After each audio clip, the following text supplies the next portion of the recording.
Welcome everybody to this collective experiment, and thank you for sparing some of your precious Saturday time to be in this fantastic group. My name is Clare Shine. I'm the Vice President and Chief Program Officer at Salzburg Global Seminar, which is really thrilled to be partnering with the Center for Conscious Design and all of you today. Today, I'm just going to introduce a very few framing comments. Today is about positivity, which has been in short supply over the last 12 months. We're focusing really on new dynamics for urban futures. And our starting point, no surprises, is that the COVID has really surfaced complex challenges, great injustice, and huge opportunity for the way we think about urban living and new urban futures. As many of you know at first hand, the pandemic has really been a threat multiplier for those in cities, especially those who dare to be poor or in minorities or oppressed groups. And the sheer speed of fragilization has been terrifying. People's access to work, to their traditional jobs, to housing, to school, access to nature, play, and life chances in general. But that speed of descent is, I hope, a great opportunity for elevating the critical importance of community and resilience and design in order for us really to not just build back better, but to rethink and reimagine the whole dynamics of our societies, including the power relationships that we know so well from pre-COVID. So living and livable cities need more than build back better. We need to think in a regenerative way about a renaissance of built environment systems. We're going to have the opportunity to re-examine the whole traditional functions of urban environments, to think about new kinds of articulation between design and the whole sociocultural fabric of our societies. And that is highly connected to democracy. What are the participatory and inclusive systems that can be rethought and reinforced by the way that we design together those new urban futures? So it's very participatory and experimental today, as you've already seen. We have 4 panelists for this next half hour. Itai Palti will take over from me in 1 second. But we're first going to ask our 4 panelists very briefly to say who they are, what they do, and in 1 or 2 words to say, why do we need to rewrite the urban contract? So they're going to go quickly round and then Itai will pick up. Trish, Hansen, I'd like to start with you first.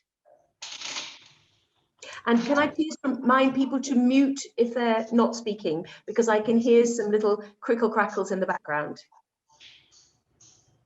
Hi everybody, thank you Claire. I'm Trish here in Adelaide, Tantanya, on Ghana land in South Australia, and really pleased to be here.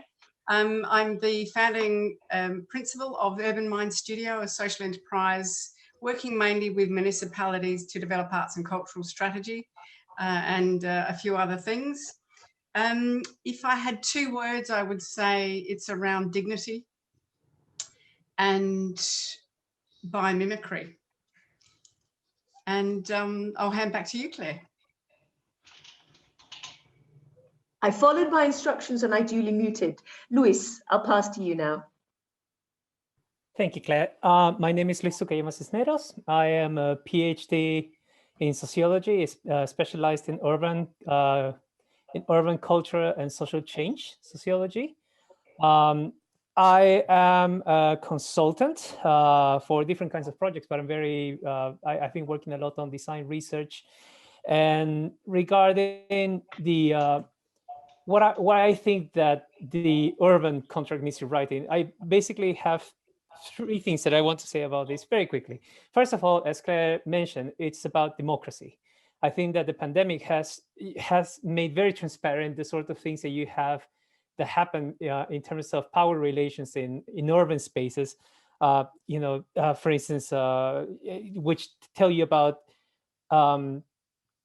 how people don't have access to certain things. Some groups have access to some things, some groups don't have access to these things that make quality of life better. This calls into question who gets to decide who gets what, who gets to decide what is being said about what good living is. So this is the first person, and I think it's very interesting how this happens differently in different cities of the world. The things that are happening here in London, for instance, where I'm based right now, are not the same as they are in Lima in Peru, or in New York City. So I think that this is very interesting, and it really calls into, puts at the forefront of attention the things that are the opportunities that there are in rethinking the urban contract. The other thing related to this, though, is that how can you rewrite the urban contract using internet tools such as Zoom, for instance, as we're doing right now, when the crisis has shown a big digital divide. And I think that this is very relevant. And the third thing is, I'm sorry to interrupt. Do you mind if you keep your comments to a bit later on? We're just doing introductions, and then we'll get to that. Okay. Okay. Yeah, sure. Thank you. Nice to meet you. Thank you. No problem. Hold the thought. I'm now, sorry. Jonelle, Hold the thought. They're all amazing points. I just want them to be the exactly. right place. Just want to hear everybody's voice. So Jonelle Simunich next. Hi everybody. So like Claire said, my name is Jonelle Simunich, and I'm a senior foresight strategist at AirUp, which is a building design and engineering firm. So essentially I work we look to the future to understand how the built environment will be changing for years and generations to come.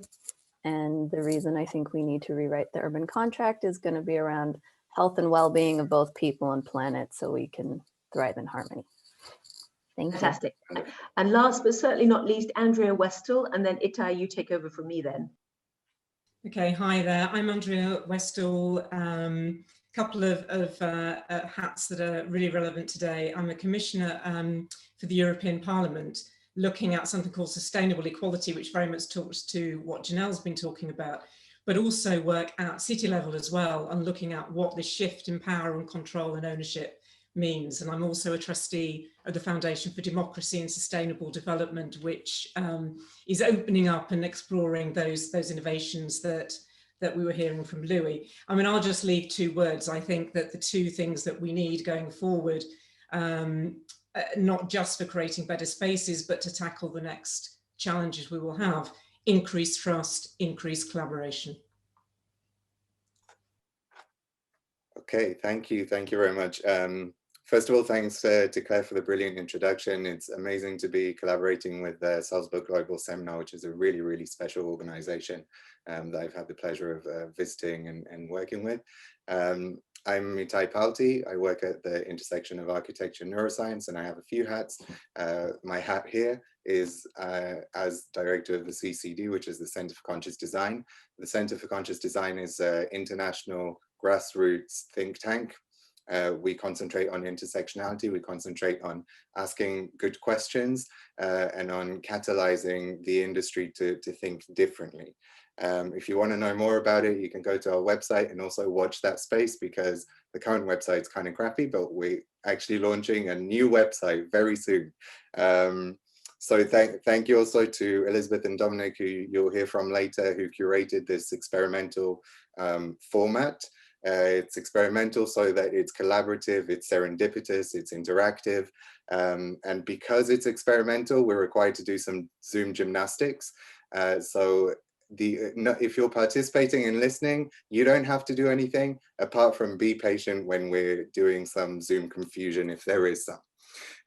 But we'll get there. But I certainly think the process of ideating benefits from some of the messiness and the informality that might happen, some of these in-between moments, and maybe even sometimes some of the moments of awkwardness. As Einstein said, we can't solve problems with the same thinking that created them. And this is this event is really about that, about bringing people together from different sectors to ask very similar questions, but to show each other where the blind spots might be, and come to more questions than answers. And of course, each expert in the room could write their own paper about what the new urban contract might be, but there's a real need for change for the modes of ideating, and this is an example of it. And just a few words on the idea of rewriting the urban contract. There's no pretense that such an endeavor is something that we can do today, or that it's, we're going to rewrite the urban contract now. It's not about that. the ideas and values that emerge from today are just that. They emerge from today's discussion. And if we're about to debate our shared spaces, I think the question is, how do we listen to the voices that we share those spaces with? And in my opinion, that's kind of the greatest value of today and what we might take from it, which is the opportunity to observe and critique ourselves in dialogue. How do we get people involved? How do we get them invested? How do we get them believing in their own agency to shape and contribute to their surroundings and see themselves in the surroundings? And so with that, whilst the other fellows are in their groups and in their dialogues for the next 30 minutes, they'll be coming back and telling us what came out of that dialogue. And in between that, we have now 30 minutes to speak to the 4 panelists who just introduced themselves, and they'll be giving us their perspectives on rewriting the urban contract. And we begin with Trish Hansen. Trish, thank you for joining. I know you're in Australia and this is 1 in the morning and it's not even to watch Eurovision or anything. So especially thank you for that. I want to springboard from these questions straight into your comments. A lot of your work focuses on gathering people's perspective on what they think our cities should aspire to. And a lot of your work also involves children and youth. Voices that aren't usually heard in the decision making about how the built environment is created. So just to start you off, I think just a question: what are you learning from the work that's pertinent for the idea of rewriting the urban contract? Thank you, Itai. I think what's really becoming clear to me is that most of what we need to know already exists. So here in Australia, we have this incredible privilege where we've got ancient, enduring cultures, so arguably humanity's oldest cultures, living alongside some of the most contemporary thinking on the planet. And it gives us an opportunity to look at what wisdom has always existed, but perhaps we've not listened to it. And I just want to read a quote. I've only just thought to read this now, actually, because it's becoming clearer. We've just had a really interesting day here in Australia. It's called Australia Day. It was the day that Captain Cook arrived. So it's not even actually the right day, but it's around the time that Captain Cook arrived on Australian shores and declared it terra nullius, meaning that it's that nobody lives here. There was no civilization here. That, of course, has been overturned in law, but it was wonderful that our senior Australian of the Year, a very colonial construct, but our Australian of the Year is an Indigenous elder, artist and educator, Dr. Miriam Rose Ungumare-Bauman, who used the term dareri. So it's spelt, and I'll put it in the chat in a minute, but so it's spelt different to how it's pronounced. But what it means is inner, deep listening and quiet stillness. It's a deep spring that resides in all of us. We call on it and it calls on us. So this holding space concept that we're starting to talk about in contemporary discussions is not new. And so I've become almost obsessed with what wisdom exists in the world that we are just not listening to. And we often hear it from the mouths of our children as well. So I think if there's a time for deep listening, it's now. And it's listening to the quiet, and it's giving voice to the quiet. And there's no more effective way than hearing the wisdom than, and I'll be frank, just shutting up, inviting voice wherever possible. So that's what I'm taking from this. That's what I'm trying to do, is wherever I'm invited is to actually invite someone else in to give voice. Yeah, I'm not sure how long we've got, but that's no, it's probably good. I mean, it's amazing. It's a really great provocation. It made me think of, I can't remember who wrote it or when I heard it, but it stuck in my mind that wisdom is being able to contain paradoxes. And when we talk about the urban contract and involving many different people, you're inevitably going to get paradoxes. You're inevitably going to get different ideas of where we should be and how we should create. And really, if we can find the wisdom to know how to bring them together and to contain them and to get them to work together, then that's the real foundation for it. And amazing provocation. Thank you. Louis, we'll go to you. A lot of the things you're saying, and you started saying, we want to hear the rest of it, about democratizing design. You know, some of the questions raised both in the introduction and also what Trish said, which is how do we involve, who do we involve, what does it mean to represent? All these questions that I think are really at the foundation of everything before you even try to come to answers. So if you could tell us more from your perspective. Yes, definitely. I think that Trish is right on point with what she said about, you know, like, okay, so there are people who have for a very long time, whose voices have been ignored. And I mean, there are people like you and me, you know, they are living in urban spaces. There are people who are affected by policy, by design, right? And then, yeah, the question then is, well, you know, like who gets to have a voice in all of this? And of course, this is a conversation that has been actually in the world of design for quite a long time, to different degrees of success. But now we, for instance, speak a lot about co-design practices, right? And how to incorporate not just the wisdom or the expertise of designers and policymakers, but also, you know, have a user-centered approach, right? Human-centered approach as well. But I think that what you said, Itai, about paradoxes is actually very interesting, because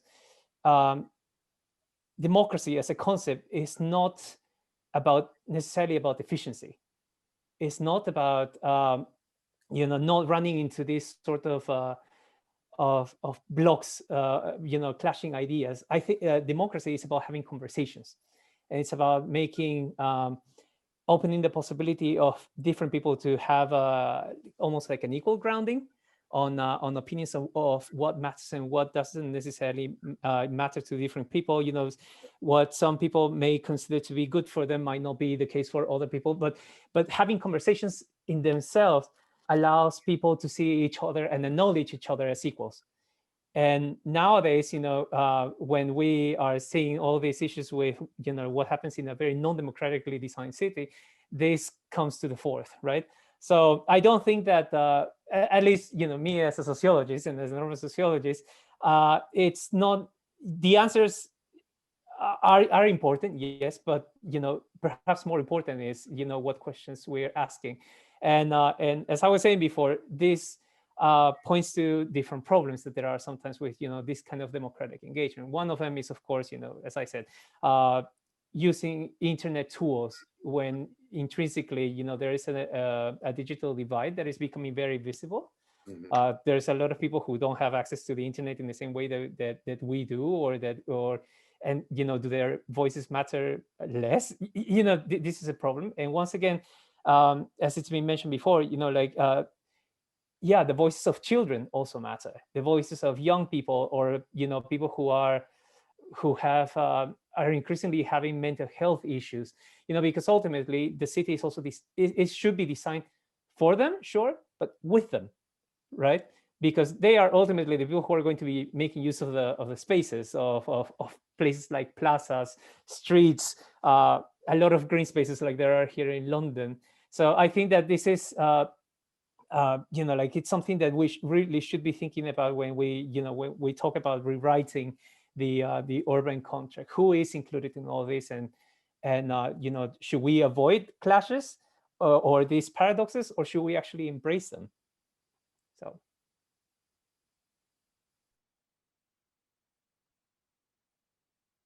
Itai, you're muted, I think. Itai, you're muted. Sorry, I'm just following your instructions, keep on muting myself. So Thank you very much, Trish and Louise, the fellows at the CCD. We're really proud to have you as part of the organization, and really interested now to hear also from Clare and the Salzburg fellows. Hi again, everybody. So I'm going to bring in Jonelle again. And Jonelle, I was really interested to have you on the panel as somebody who's working at the heart of a global company, straddling architecture, design, infrastructure, civil engineering, and so on. But you're in the global foresight team. So you highlighted the importance of thinking in a much more holistic way about health and well-being and connecting people and planet. So I'd love to hear your thoughts, but I'm also interested to know, as we were talking about discourse, how's that discourse working internally? And what have been the steps you've had to go to change culture or move culture forward within the organization too? Yeah, good question. So, you know, intern, maybe we'll go back, start from the end and go to the beginning. But the last 3 or 4 years as a company, we've taken on the SDGs and committed to transitioning the company to be more focused on sustainable development. And so over that time, we've created a whole sustainable development team inside of the company, and we've even changed our strategy this year to say sustainability is at the heart of everything we do. And so I think just watching, because I've been here for 6 years, so just watching these last 3 years and how quick we've been trying to transition and incorporate all of that into everything we do has been fascinating. You know, like when we were in the offices, it was a lot of just, we started having more roundtables and discussions and, you know, groups of people focused on whether it's different SDGs or all of them. But I think that framework gave us as a company, because it's so broad and overarching, it lets everybody engage into the different parts that they're interested in. And it's just been a really nice way to see people come together. So now we have things like, we've got groups that are focused on social value, and we've got groups that are focused on equity and diversity. And then we've got groups that are focused more on like the planetary aspects and how do we design cities differently and incorporate biodiversity and that sort of thing. So I'd love, because we're weaving a discourse across the whole group. And I was very struck when Trish mentioned biomimicry right up front, because I worked on biodiversity for over 20 years before I came to Salzburg, but not as a scientist. And I think that word is still only beginning to become common currency, just as it's taken a long time around climate to move it forward. So for something like biomimicry, that whole idea of learning and imitating nature to get the best, is that something that you're seeing at the level of the way that the company is thinking about its own activities and leadership?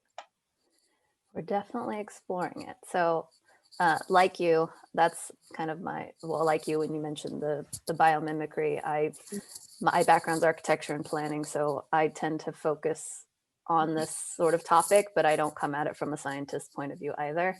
And so what I've been like leading in the company for the last few years is this look into regeneration. So what is regenerative design? What does it mean? And how do we possibly start to get there?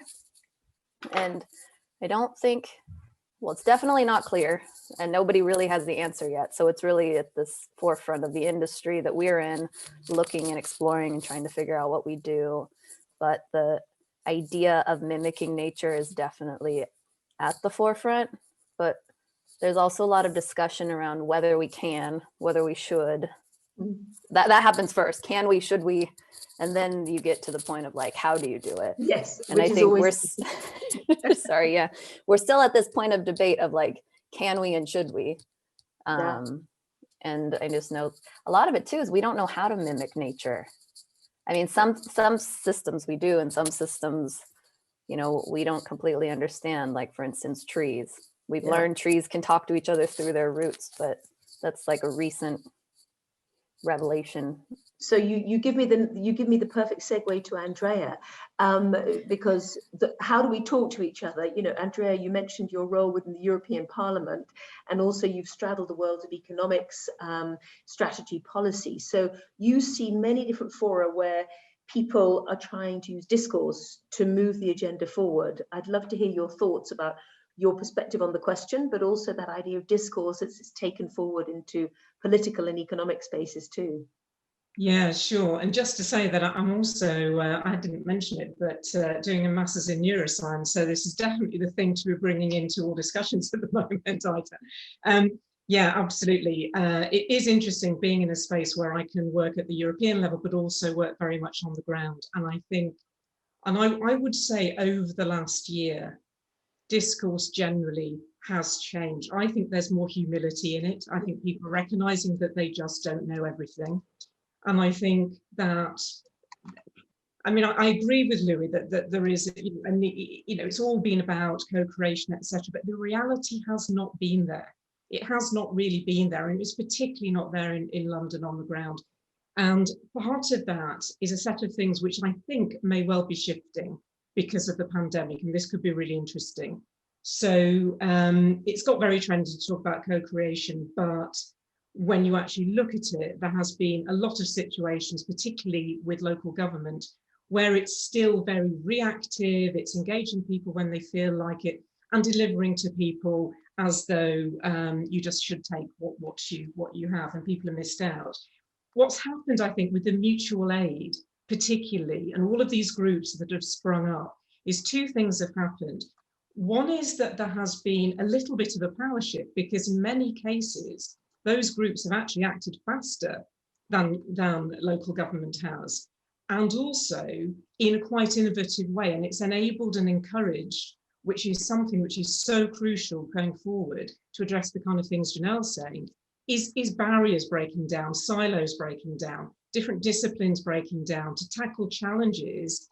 It's not just that we need all voices, we need all perspectives as well coming together.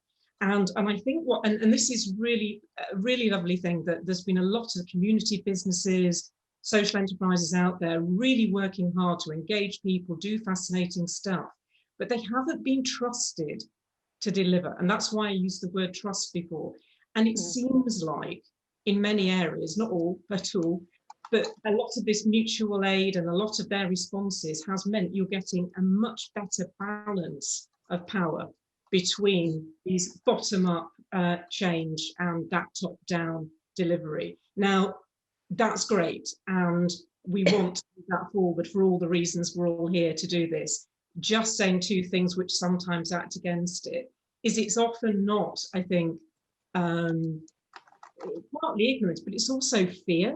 I think a lot of people who are facing this, and it's exactly what was said about democracy being lots of different voices, that's very scary for people on the front line of public services. They're not used to, they're not trained in the kind of mediation skills that enable you to manage that. And I've seen local officials just back off, get scared, and then never talk to anyone again. And the estate where I live on is a culture of us and them. And it's taken, and it's shifting over the last year because of the pandemic, but partly before we'd had to culture change. So for me, that urban contract shift is actually about a huge culture and power shift going on. And one thing just to say on the democracy bit, which is crucial, is a lot of places now are recognizing that the one group that is not in the room ever is the future generations. Yeah. And so bringing in and thinking about the long term, and it's actually what Trish was saying, there's some lovely stories if you go back about how you can look back over 7 generations. In Japan, they're doing things where people pretend to be from the future, taking on those roles in decision making.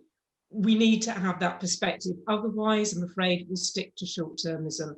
And that's the toughie. That's the hard one. And there's lots of nodding heads on the faces I can see, and probably in the ones I can't. What a great round of forward for initial ideas and provocations. I think we have a 5-minute break now with some magic about to happen on the screen. Itai, feel free to jump in if I misread my instructions. No. I mean, we don't have instructions. It's all winging it. So I just want to add something to all these amazing comments. The question of who is represented, who is listened to, is something that, we talk about co-creation. It's been around. We need to question the effectiveness and the honesty of current co-creation practices. I know this from my time, as in the design industry and the architecture industry, that often it's lip service. Often it's bringing people in and waiting to hear what you want to hear, and then justifying that through saying there's evidence that they wanted it. How can we change that? How can we become more honest? The kind of words that were mentioned, ignorance and fear in some of this process, I want to add to it also ego and privilege. I want to add to it the elements that designers can often bring with them because of some kind of perception of what their role is in the production of space and what their role is in the representation of people's aspirations. And that's something that we need to keep on questioning. Questioning whether we're paternalizing communities who might be doing a lot better off and have proven to be doing a lot better off, often in times where resilience was needed, than governments or local governments. What level of autonomy and self-determination can we try and give them and understand that might be the best possible solution? So it's also about letting go of what the ego says about what the designer does. Are we designers or do we enable? And I think that's at the heart of why it's more important to ask questions than give answers as a designer. So we're going to go into the break.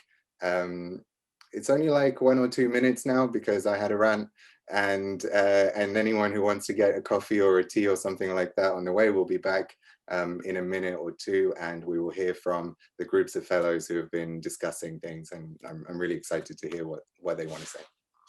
See you in a bit.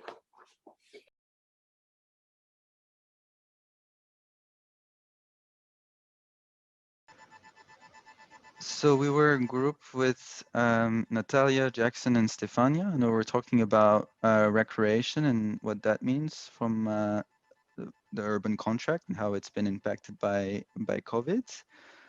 We started off by kind of with our different backgrounds thinking what recreation means to us. A lot of what came out of it was there's some idea of playfulness and positive distraction from daily tasks and activities. Being able to take a break is something that's an important function of recreation that we identified. We also identified kind of a shift in terms of the economy behind it. So before, maybe if I zoom in, it's going to be better. Before the pandemic, it may have been more framed as a leisure sector, like a market economy of what recreation is, and now it's kind of moved a little bit to, because of the crisis and places like museums and cultural institutions having closed down, it's moved into recreation being something more about finding well-being, finding kind of a way to cope a little bit with the crisis. And so there was a question around how has that economic kind of dimension under recreation been impacted by the pandemic? Has it changed the way that we consider recreation as urban dwellers and the patterns behind it, and also related to about whether cultural production is something that's should be more in an economic sense, or if it's coming from in that new understanding of what recreation could be or should be. So before the pandemic, it was mostly about consuming, and now, as I said, it's more kind of we felt there's a more focus on finding well-being into recreation. There's also an interesting thing we looked at was how it moved to e-spaces, and the sense that the more people had to use e-spaces for work, online spaces for work, the more they kind of craved for actual 5 sensory stimulation of actual like being places. So like it couldn't actually provide that as much. And so a lot of it came back to natural spaces in cities. So recreation took place during the pandemic, mostly in these types of space, not only, but a lot in these types of spaces. So that kind of fits well with that focus on recreation more for well-being. So that I think Jasmine meant these beautiful images of digital spaces, in-person spaces, and how they kind of took on different functions in recreation and in our lives throughout the pandemic. we also kind of talked about how harder it was to move recreation online than other kind of functions like work, for example. And so that new understanding that recreational spaces or nature spaces become more of a right in the city. They're more important to have close by because they cannot be replaced as much by other means that are not spatial. So there was also this idea of bringing them closer from a like equity standpoint, and therefore thinking about proximity and repurposing and polyfunctions of spaces, so that any space, including your street, could become kind of your recreational spaces or your well-being space in a broader sense. And we were kind of pressed on time, but what we kind of wanted to end with that idea that recreational spaces are core to well-being. When talking about accessibility, we want to talk about proximity and accessibility rather than mobility. And that's the idea with repurposing places that are close by for leisure activities. Stefania also added about accessibility as also means good quality connection and Wi-Fi as a human right. The difference, what are the difference, how important is having good Wi-Fi for living in cities, and that point, like that it's unequally spread in across communities. And then there was this idea of focusing as we heal and come back of the pandemic on inclusivity and kind of healing by focusing on the most vulnerable people within cities, like young children or people who have like more challenge to access these spaces, and how learning from them could make our spaces better from that sense. Did I miss anything? Sorry, I'm seeing only 15 seconds left. No, I think it was perfect summary. Terrific. You have to fill the 15 seconds. You have to do it, Julian. You just... Yeah, it was fun and messy, and I liked the process, and I'm sure everyone did as well. There you go. Good. Thank you. Natalia, did you want to add like anything? I don't know. Or That's do you really, feel I think it was very interesting when we were talking about like focus on different vulnerable groups, and Julian focused more on children, and I was speaking more on about elderly. But Julian had a great point about how even more vulnerable children are when it comes to lack of accessibility to recreational spaces from the point of view of their development and so on and so on. And I think there was also a very interesting comment of Jackson on polyfunctional spaces, but unfortunately we didn't have enough time to develop these thoughts. So I don't know if you wanted to add something, guys. Well, I mean, there's going to be access to the Miro boards if anyone wants it. Will be sent out, so you'll be able to check all of these ideas, and obviously be in touch with any ideas that you hear from the fellows that you're interested in developing and so on. So we'll go to the next group. Yeah, which was transport, please. I suppose we're all being polite and waiting for someone else to talk, so I will blow the polite window up. We'll each give a little bit of summary because we came from 4 very distinct cities. I'll go first. I'm from Louisville, Kentucky. We are a typical American horizontal urban center, which means the big change in the pandemic for us was people started to work at home more, and that meant less reliance on their personal automobiles. That has 2 very dramatic impacts in our community. First of which is a number of our transportation systems are predicated on funding schemes that require use of private automobiles to pay tolls or taxes on fuel. And when people use their cars less, boom, the bottom drops out of the financial schemes that paid for the infrastructure. That has yet to resolve itself. Number 2, unique to my community, is we are headquarters for the UPS's Worldport, which is probably where all of your Amazon packages are coming through. So while every airport collapsed in terms of use in the pandemic, ours actually remained steady to somewhat increased because of cargo. That is a unique piece that then tributes out to all those little cockroach Amazon gray vans you probably see in your community, and speaks to how we deliver goods to people that are much more independently living. And that is also an unresolved issue in terms of having the infrastructure and the market economies to support that. Great, thank you, Scott. 2 great points. Ali, are you coming in? Thank you.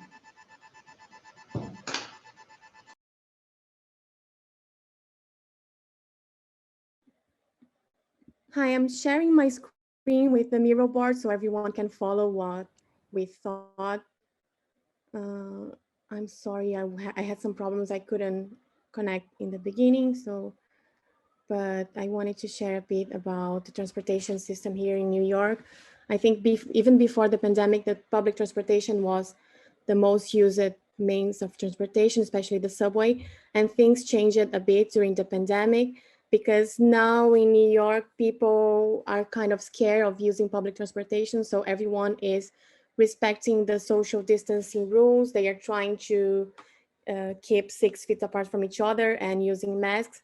But at the same time, it has been an increase in use of micromobility options such as bikes. And as a consequence, or maybe that's something that the government has already thought, they are increasing the number of bike lanes throughout the city. So every new project is also predicting the implementation of bike lanes and micromobility options.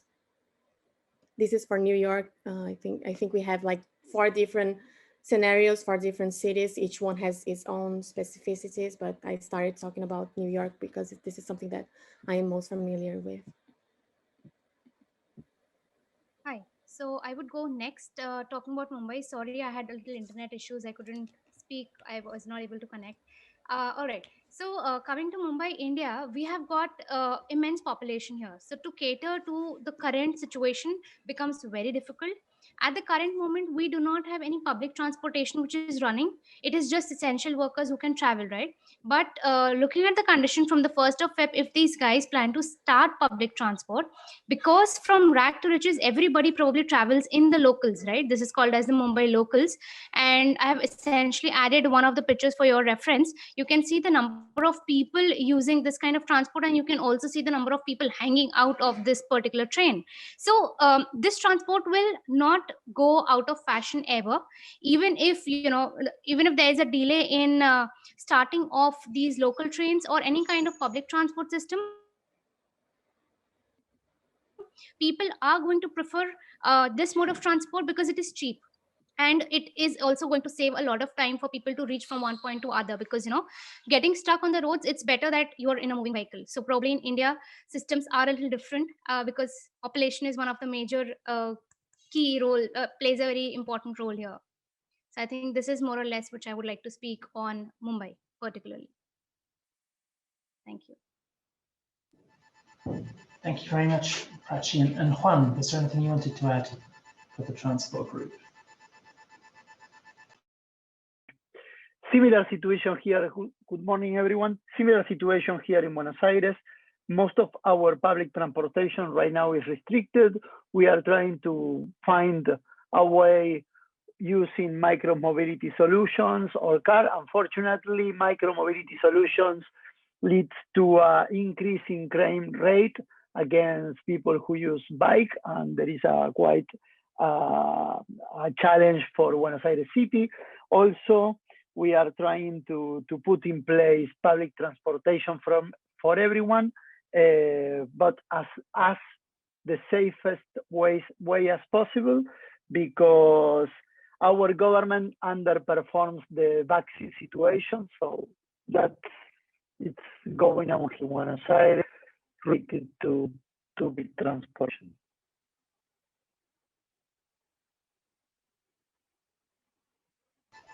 Great, thank you very much for that from the transport group. Is there anything else that any of you would like to add?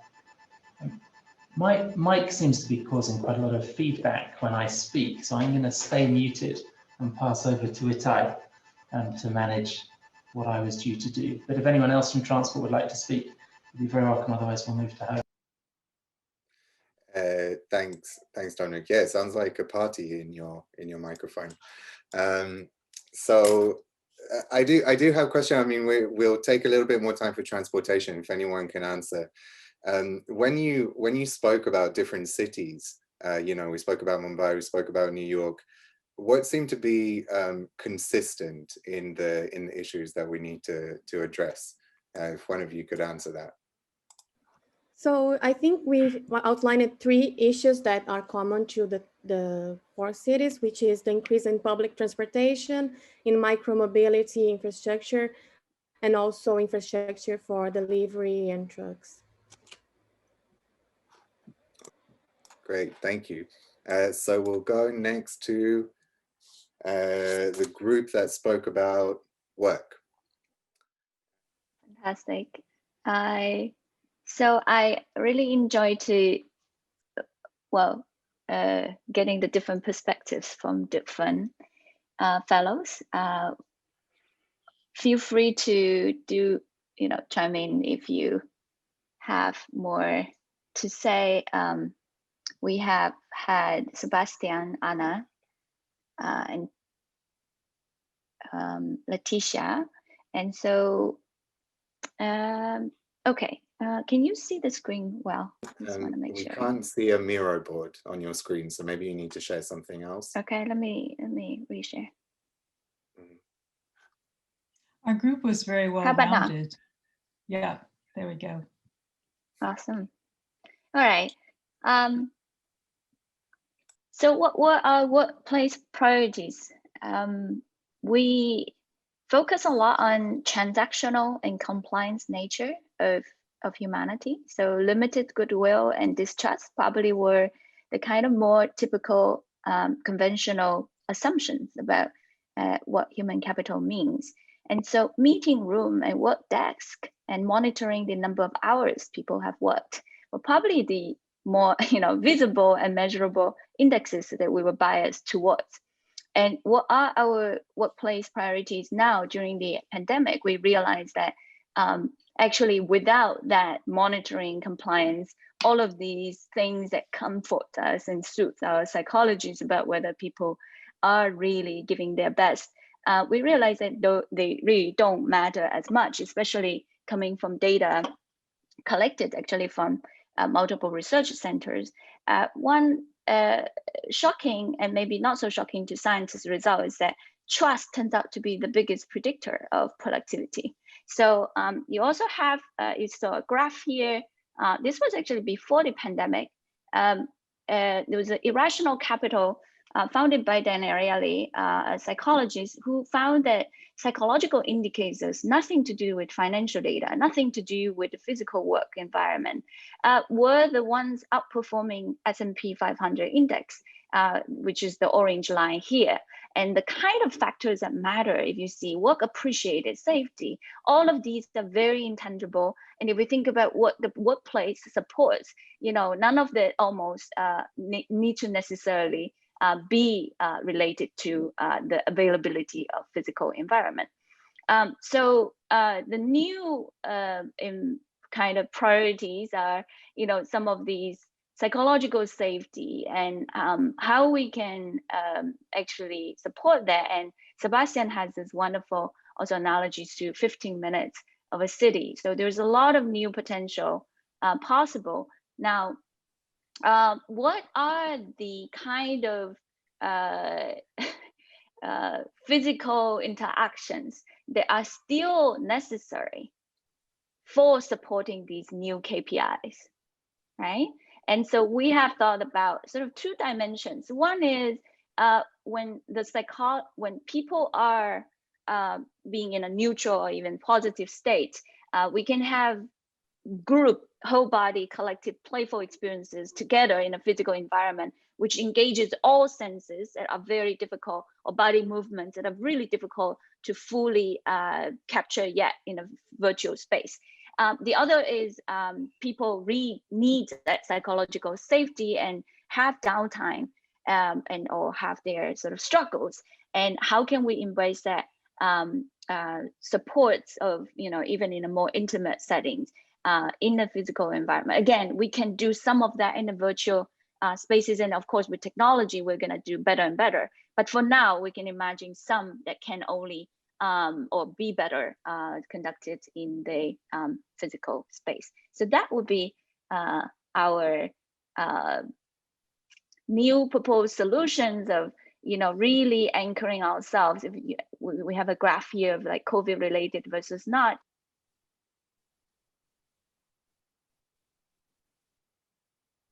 digital versus physical space can do, and in some sense they are complementary, or we can even think about a hierarchical model where digital space can spark a lot of activities, but then physical space give opportunities for deeper dive or things that are irreplaceable by physical environment.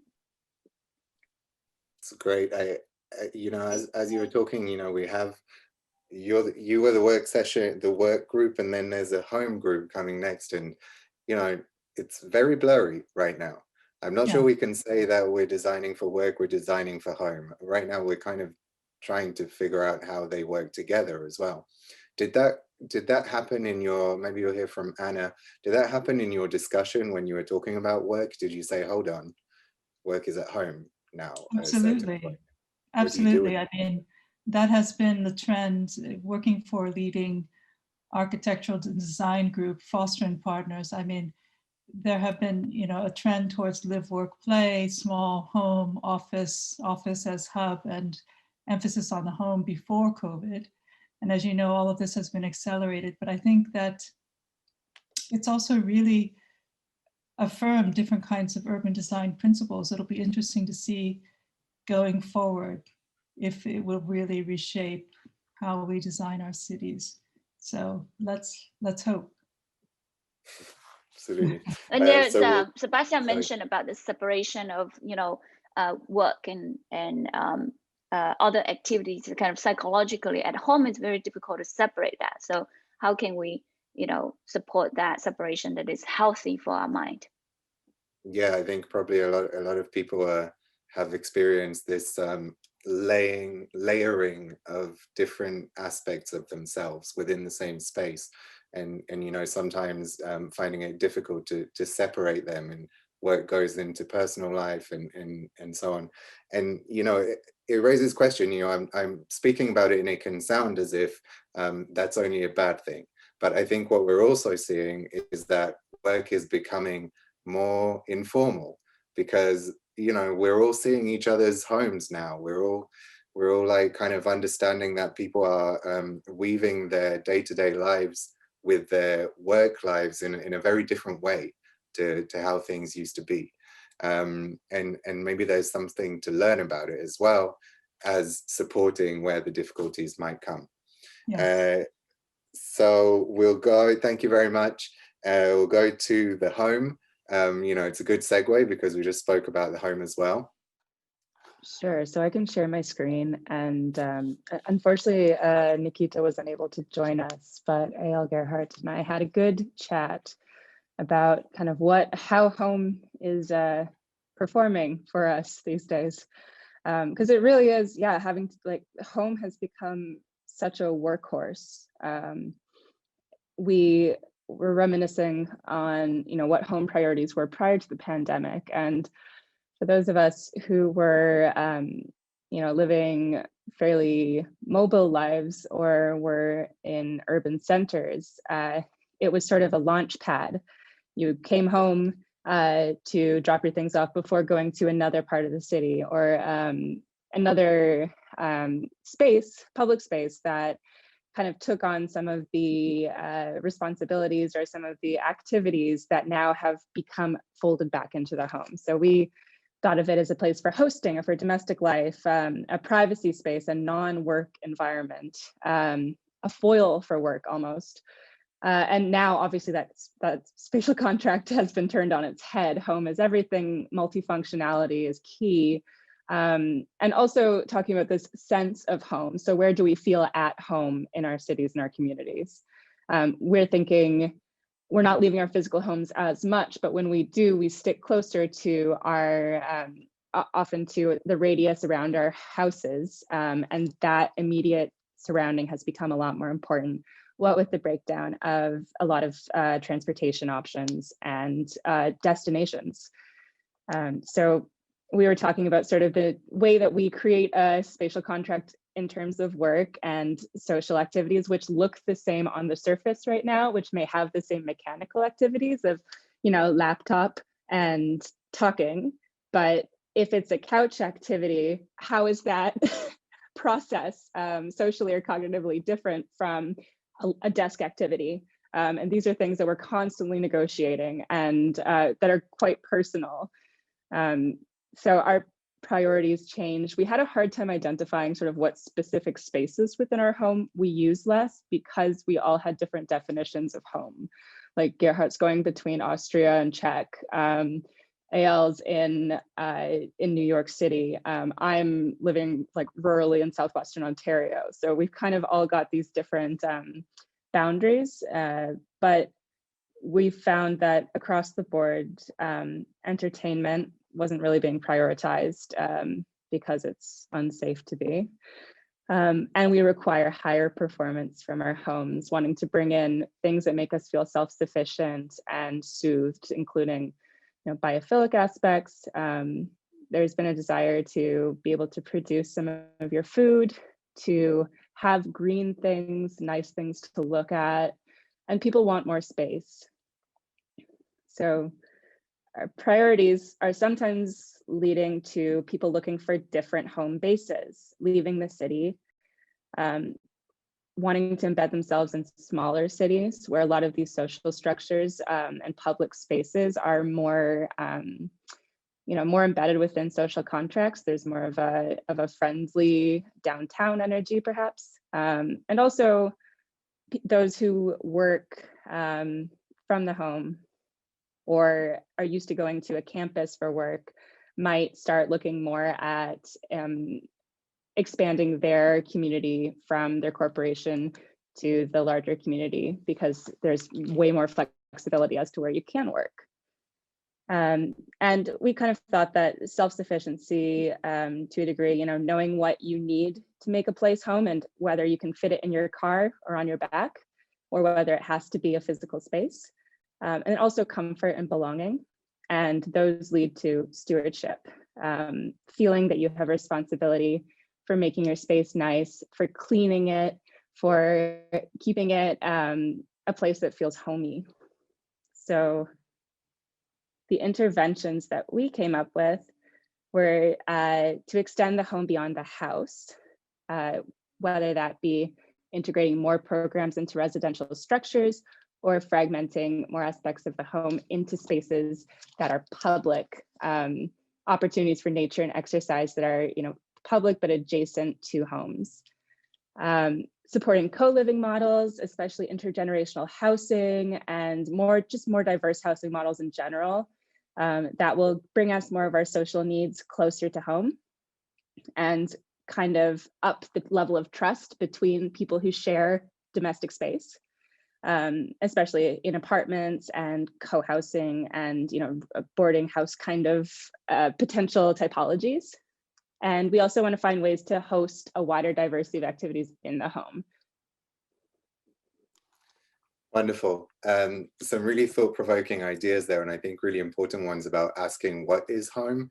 And these are kind of the questions that we were hoping for as well, because we can't go by the assumptions of what we see as a physical home, because we're creating experiences, right? We're thinking about how do people experience spaces.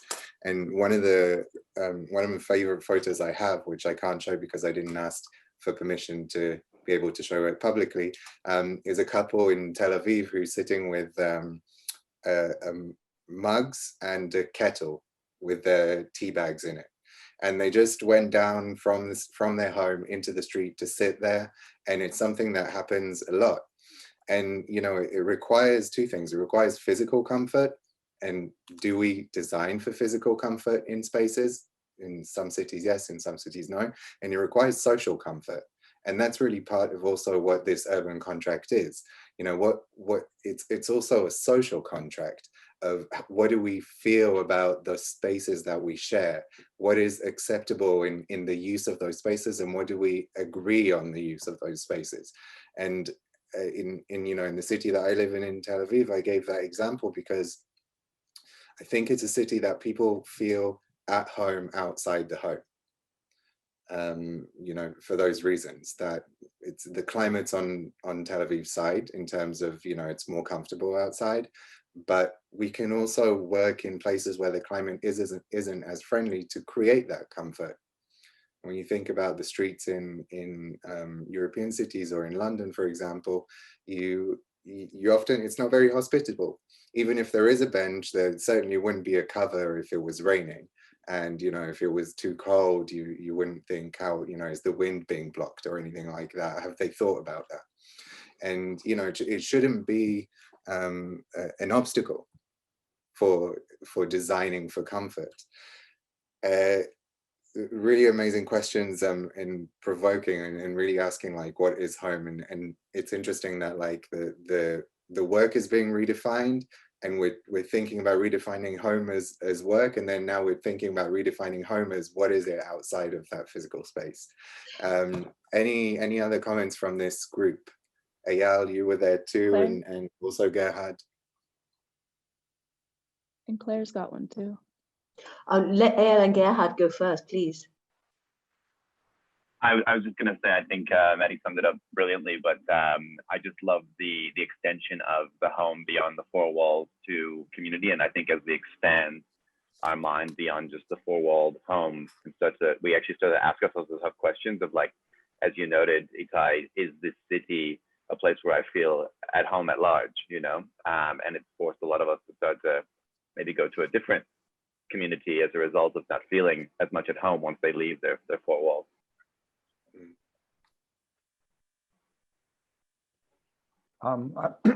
I just would add some personal experience which I made here in Czech. I'm living in Budweis at the moment, and it has not like a comfortable climate, I would say. It's like right now it's snowing outside. But my experience is that people much more spend time outside than they used to be in normal times, because just they don't want to sit at home all the time. It happened to me very often that you're still able to pick up food in restaurants, but you're not able to eat in the restaurants, you know. So people start to improvise, you know, they put tables outside. Like yesterday I was passing a cafe and they were putting chairs and like some sofas into the pathway to the backyard, you know. They put pictures there, they made it like very comfortable, so people could actually sit down there and have a coffee, like a takeaway coffee, but just take it away around the corner and sit there, you know. And you see there's a lot of participation by the people and also like improvisation happening in these times. And what is good, positive, people spend more time outside, you know, which you see it's possible. You know, you can also sit outside and have a coffee when it's 0 degrees outside. It's possible, you know, you just need warm clothes and that's fine. Thank you. That's a really good point. You know, Jan Gehl observed in Copenhagen that people had blankets in the bars, in the cafes and so on, so they could sit outside. You know, it's a simple solution, but it happened there, and he understood how it brought people out into the street. And I love kind of that you ended in talking about leisure, because that was the first group that talked, right? So we're kind of creating this loop and understanding that it's not about specific topologies, even though it's easier for us to talk about specific topologies. It's actually about questioning what those topologies are and whether we need to be mashing them up, separating them. How can each one become more relevant to the way we live? Claire, do you want to give some comments? I'm really enjoying this, and I was thinking back to the word humility that was raised earlier, and in different ways the importance of listening. And I was wondering, in terms of the crosswalk between the different groups, particularly the last two mirror boards we just saw around work and home. Obviously, although we're all very conscious of it, some of the changes we're seeing happen in cities, like people looking for more space, that is reserved for people who have a choice architecture at the moment, and too many don't have that.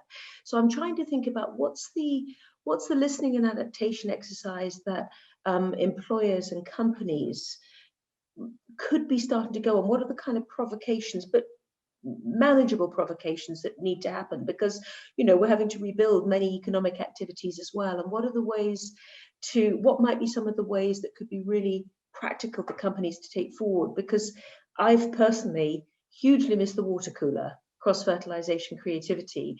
And whilst I'm sure the future will not go back to the way it was, I think having an understanding, how do we get that kind of neighborhoodness, that homeness, into places, physical places of work as well going forward? So I'm thinking really at the intersect across these groups too, and just throwing it out there to learn from you guys, or to spark new ideas for myself.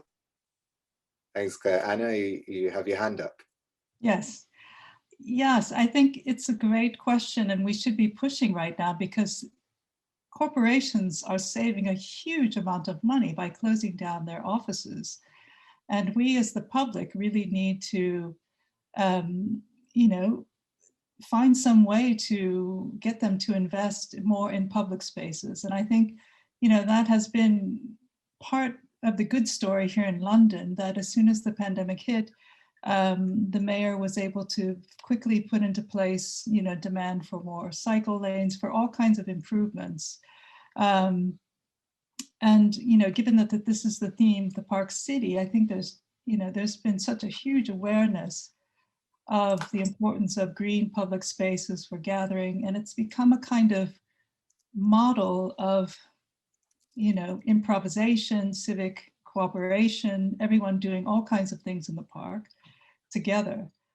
So I think I'm hoping that, you know, we will move towards a better understanding of the city as an ecosystem with all of these typologies very much codependent, interdependent, with a lot more experimentation. But it is that time where we need to push, because things, status quo can get back very quickly. So yeah, we also need to push for those funds that are, you know, that the corporations are saving. So yeah. Thanks, Anna. Jackson, you put your hand up first, and then Andrea. Great. Yeah, I was just going to kind of dovetail on that same point, to kind of link to an observation I've had over the past, you know, year here in the States, which is, you know, especially among, you know, the wealthier, you know, kind of substrate, the working class professional substrate. There's been kind of a reckoning where a lot of people had poured their identities into their workplace, had poured and allowed their workplace to, you know, to help guide and direct the spaces that they operate in and the people that they're connected with. And so when the pandemic hit, it was kind of, you know, for a lot of these folks, you know, pulling off the dinner table for them, in that they realized as they re-entered their homes that there wasn't great investment in the public spaces around them, that there wasn't, you know, all of these opportunities to share. And so one of, you know, as I'm listening to a lot of the conversation here about what home is and whatnot, you know, I would be dismayed if the pandemic, the response was, how can we just return to where we were before, right? When I think that there's a grand opportunity to align the interests of all peoples, you know, even taking advantage of kind of the wool being pulled over a lot of people who have, you know, the wealth and privilege to be mobilized to see and imagine an alternate future that isn't just a return to the office, you know, presenting you with everything you need in your life, and to actually start to compartmentalize work in the ways that can be fruitful for everyone, to reclaim public spaces as public spaces, not just, you know, ancillary markets for the existing office spaces. Yeah, that's great. There's something I want to ask Lewis, just to before we go to Andrea, just if you could address this, what Jackson said about things becoming clearer during the pandemic, or things becoming apparent. It's also related to the digital space. And, you know, you spoke about it, digital access. Is there equitable access? How does that affect the way we make decisions?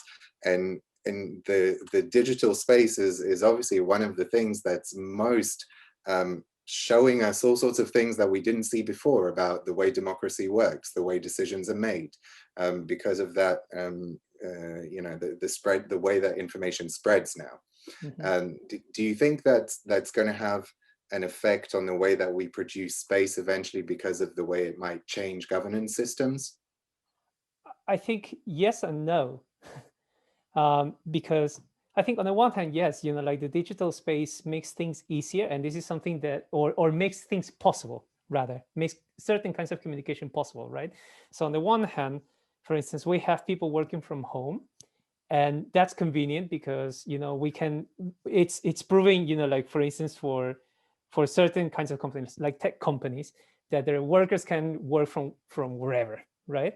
And that's a possibility that that opens up new doors about how people communicate, about, you know, what people can do with, do people, like for instance, once again, going back to the topic of IT companies, does everybody have to be gathered in California, in Silicon Valley, which inherently, for instance, raises the price of land value, and drives gentrification. Like these are things that are, that the ubiquity of the digital space affect. On the other hand, like there's been these ideas that, oh yeah, now that we can do everything digitally, we can commute from digitally, then what we're going to see is the disappearance of the city as we know it. A lot of people are going to be moving to the suburbs, and I think that that's actually not true, because like, why do we live in cities? It's not because it's more convenient. Why do we spend so much in housing and paying high rents?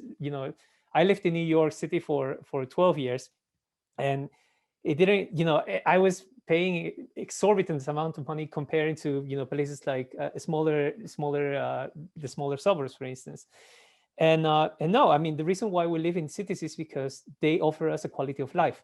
They offer us possibilities of not only go to your company, be close to your company or your workplace or whatever, but also, for instance, having random encounters in the street, experiencing forms of living that are not your own. And I think that this has a lot to do with the importance of, it kind of points to the fact that public spaces and the sense of the city is important because of this. And this is connected to democracy, for instance. Like democracy, or rather, we cannot, as human beings, we cannot be so insular. Okay, so you move to a house in the forest, for instance, because you want to save money, or you can commute from home. But what does this mean in terms of quality of life? In terms of feeling part of a community, in terms of having access to things without having to drive 45 minutes to get it. So I think that that it's neither good or bad, or it's neither providing new possibilities or new problems, but it shifts things. And I think that this is where we can start talking about rewriting the urban contract. Again, I think that the question is more interesting than the answer, maybe. Thank you. Sorry, Andrea, I know you're next. I wanted to get the continuity of the idea from Jackson and how we can talk about it. But please. Yeah, no worries. I'll just say something about that. I mean, having worked in cities and rural areas, I would say up till now that there's been more community in rural areas, more sparsely populated than actually often in cities. And that what's happened is, because of what everyone was talking about, this has now started to recreate more community within space, which really does make a difference to democracy, because it's not about you hanging out with your mates and they're all the same type of person. You're hanging out with people who are different. And so I do think there's there are swings and roundabouts in all of this, but I think there's a shift going on. What I was going to say is very much enjoyed the work discussion. However, it was, I think, quite middle class and large companies being able to rethink what they're doing, or larger companies. And there's a huge amount of the population who are self-employed, they're working from home in low-income jobs or on 0 hours contracts. And we're missing those out. They have been isolated. Mental health is known to be lower, more precarious, etc. And I wonder if, and it talks to what everyone's been saying, the idea of opening up spaces to be more communal, like community hubs, where not only can people meet and work so that you're not always isolated, but you can share resources. None of us have mentioned the circular economy yet. If everybody works from home, or we're all having high-level printers or whatever it is, why? We're just kind of wasting resources and replicating. How might we use community hubs to share resources, to be those spaces, to be perhaps those touchstones of democracy as well? I know India does it, because there are, say, a group of people who are supporting people who are cleaners, where they can't even go to the loo where they work. So these spaces you can go to, you can have a shower, you can just be human for that space with other people. So I think we've got to think about everyone in this as well. Thank you. That's it's also interesting what you're saying about work, because work is changing. We know that people are going away from working in large companies. Many more people are independent, and the question of whether a city can actually react to it in time is a question of how things are represented and how decisions are made, and based on what. And often, if we stay very static, in what we refer to as what is work and what is home, and that reference comes from what we know, as it often does in governance, then it sometimes doesn't allow us to catch up. And sometimes change is very fast, too fast for governance to get to. And so how can we bring together everyone who is involved and should be represented in the production of space and work with governance? So it's also about a question of how do we change governance? How do we make it more dynamic and more reactive and more relevant in urban space? I think we're gonna, wait, we have some questions here. Does anyone want to answer? I mean, if you wrote a question, you can also just say it. It's even nicer to see your face. Jennifer, I know you wrote something. Do you want to? Yeah, sure. I was just something I've been thinking about a lot during the pandemic. I've been spending, so I'm in the UK and I grew up in the UK, which I think, to your point, Itai, about the amount of spaces that are not made for people, and there is no encouragement that you would to stay there. You're sort of, you feel like you're kind of being kicked out of a lot of spaces. There is no invitation to linger. And I've spent most of the pandemic in the suburbs with my parents, actually. And I think a lot of the spaces, I've just been thinking so much about how everyone's had to retreat to their homes in these areas, but there's nothing to encourage any kind of interaction between these people. Even in the most, the pavements are so difficult to use, even that there's nothing to kind of let people just stop and enjoy each other's company, even if that's just saying hello, if that's smiling, which I think is so important always, and more important now. I think it's been really sort of laid bare that we need these things.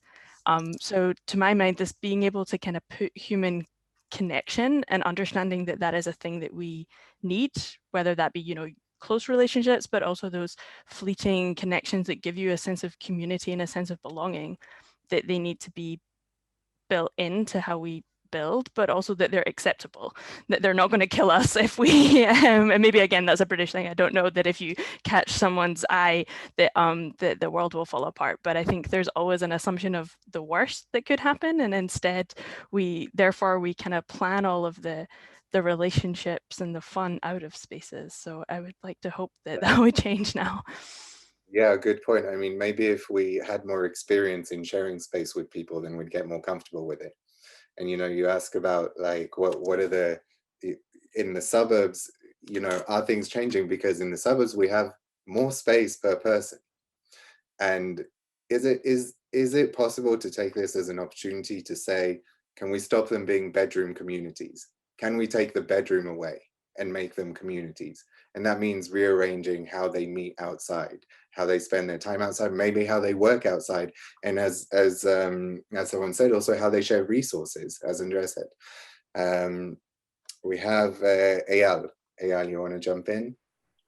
Yeah, I mean, just building on that is that once, and especially I've noticed this in New York City, and now we're seeing this a little bit even in the Netherlands with the protests that are happening right now, but this idea that as we're forced to do something that we didn't really sign up for, which is to stay in our homes for the sake of public health. And to your point, Luis, is like, we're kind of testing what democratic governance looks like inside of our cities.